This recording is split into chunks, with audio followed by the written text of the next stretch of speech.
Senior सहाफ़ी और तजियाकार नुसरत जावेद के मुताबिक रेटिंग्स के हुसूल को बेकरार टीवी एंकरों को इन दिनों शेर अफजल मरवत वैसे ही मतलूब हैं जैसे किसी ज़माने में गरीब की छत के बारे में मुनाफकाना टस्वे बहाने वाले रावलपिंडी के तर्जमान असर हुआ करते थे। 2008 में काफ़ी मुश्किलात का सामना करने के बाद पीपल्स पार्टी चंद दीगर जमातों के साथ मिलकर मरकज़ में हुकूमत बनाने में कामयाब हुई तो मैसाक जमहूरियत की खातिर नवाज शरीफ के नाम से मंसूब मुस्लिम लीग ने इसे ललकारना मुनासिब तसव्वुर नहीं किया। आसिफ अली जरदारी को टीवी एंकरों की अक्सरियत पसंद नहीं करती थी। मौसूफ ने इफ्तिखार चौधरी को चीफ जस्टिस के मनसब पर बहाल करने में भी मजम्मत दिखाई। इस मजम्मत ने आसिफ अली जरदारी को आज़ाद अदलिया का दुश्मन दिखाकर पेश करने में आसानियां फराम कर दी। इफ्तिखार चौधरी मगर बिला आखिर बहाल हो गए और पार्लियामान में जाली डिग्रियों की बदौलत घुसे चोर और लुटेरों को गने बालों में अटकी जुओं की तरह चुन चुन कर निकालने लगे। तमाम टीवी प्रोग्राम मगर इफ्तिखार चौधरी के कारनामों को उजागर करने की नजर नहीं किए जा सकते थे।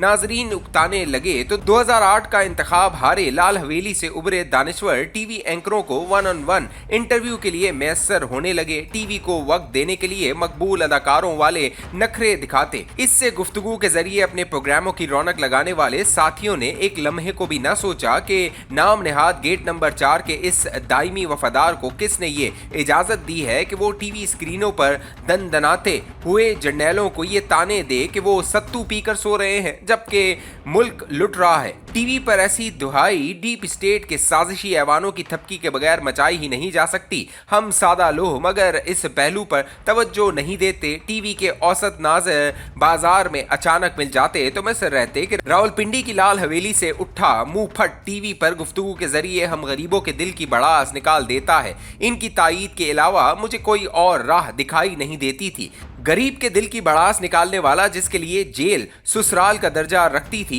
मगर इमरान हुकूमत के खात्मे के बाद चल्ले पर चला गया। चिल्ले से जो रहनुमाई हासिल की इसकी बदौलत 2024 का इंतखाब लड़ा। उम्मीद थी कि लाल हवेली के फर्जंद को शहर वाले खुले दिल के साथ आज़ाद हैसियत में कौमी असम्बली के लिए मुंतखब कर लेंगे। अंग्रेजी में एक मुहावरा ताहम खबरदार करता है कि आप तमाम उम्र के लिए तमाम लोगों को बेवकूफ़ नहीं बना सकते। दौरे हाजिर के अक्ल कामिल बने चर्ब जबान का वक्त भी लिहाजा पूरा हो गया। इन दिनों बाजार में खड़े होकर तवे पर लगाए पराठों को ताव देकर तस्वीर बनवाते हैं। इन्हें सोशल मीडिया पर पोस्ट करके अपनी दानिश में ये पैगाम देते हैं कि जैसे माजी की खताओं के अजाले के लिए तपस्या से काम ले रहे हैं। ये मगर भूल चुके हैं कि तपस्या कैमरों के रूबरू नहीं तन्हाई में की जाती है। पहली लाइन शेर अफजल मरवत से शुरू हुई थी। सफा पूरा रावलपिंडी की लाल हवेली से मंसूब चर्ब जबान की नजर हो गया। कॉलमों पर निगाह रखने वाले चंद खुद साख्ता दानिश्वर हालिया दिनों में इस अमर पर बहुत तिलमिलाना शुरू हो गए हैं। इन दिनों के कॉलम निगार असल मौजू से हट जाते हैं। खुद परस्ती की रौनत में मुब्तला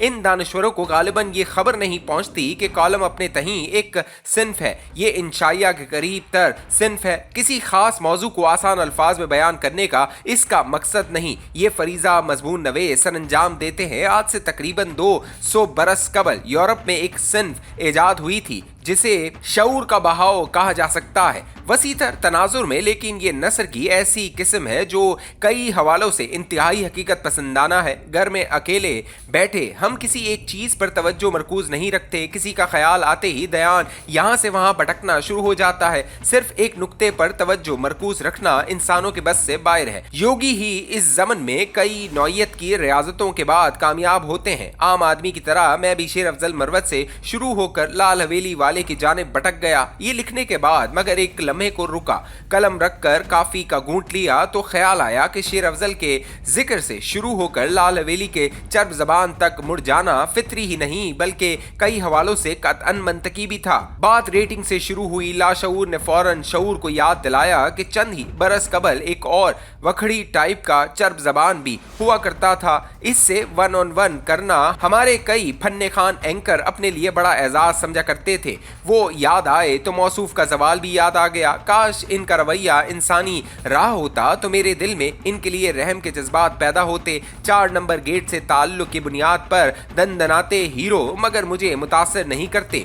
शेर अफजल मरवत से आज तक मिला नहीं हूँ, मिलने की तमन्ना भी नहीं। इन दिनों टीवी स्क्रीनों पर मगर वो बहुत रश ले रहे हैं। मेरे कई साथी तो संजीदगी से ये सोचना भी शुरू हो गए हैं कि शायद इनकी वजह से तहरीक इंसाफ में शदीद इख्तलाफात पैदा हो जाएंगे जो बिला आखिर इमरान खान को कमजोर करने का बाइस हो सकते हैं। ऐसे दोस्तों से दरख्वास्त है कि 1970 की दहाई का आगाज याद कर ले। उन दिनों फैसलाबाद लाइलपुर था, वहां एक साहब होते थे मुख्तार राना, जोश जज्बे से भरपूर इनकलाबी थे। 1970 के इंतखाब में उन्होंने रिकॉर्ड तोड़ वोट लिए। अपनी अवामी मकबूलियत की बिना पर जुल्फिकार अली भुट्टो को मगर समझाना शुरू हो गए कि खालिस इनकलाब क्या होता है। इनसे इनकलाब सीखने के बजाय भुट्टो साहब ने इन्हें गिरफ्तार करवा दिया। गिरफ्तारी के दौरान ये इनकलाबी कई महीनों तक लाहौर के मेयो अस्पताल के एक VIP वार्ड में गिरफ्तार रहे। मैं बतौर तालिब इल्म गवर्नमेंट कॉलेज से निकलकर अक्सर इनसे मिलने चला जाता। इनकी तन्हाई से खौफ महसूस होता। बिलाखिर राना साहब एक रोज खामोशी से पाकिस्तान छोड़कर बरतानिया चले गए।